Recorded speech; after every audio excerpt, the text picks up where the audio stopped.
Mga kapasyon, magandang araw. Huwag galoing manood, pag-subscribe sa aking YouTube channel.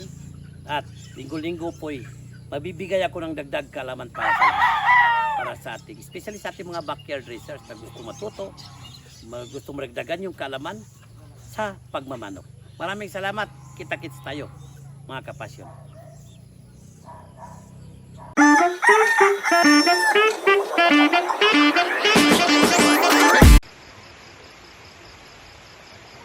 Magandang gabi mga kapasyon.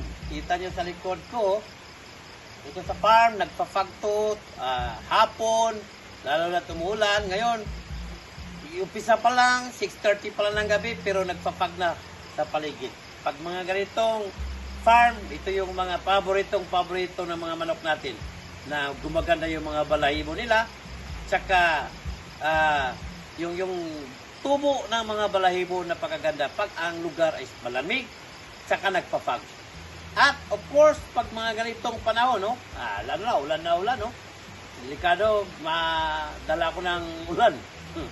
So, huwag kalimutan, laging tandaan, prevention.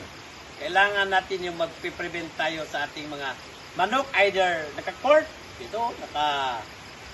kanina na pwesto nila dahil preparado sila sa mangyayaring ulan, at kailangan natin magbigay ng prevention sa kanila. Kahit sa tubig lang, pwede na. Kung kailangan, dapat Romox Steel Advance.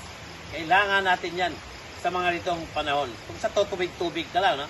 Napakaganda dahil may vitamin C, may bromixin, may amoxicillin, may tylosin, kompleto siya. Pang-prevention talaga. So, yun na muna sa tip natin ng IFM, Inilog Farm Management, kasi basang-basa sa ulan.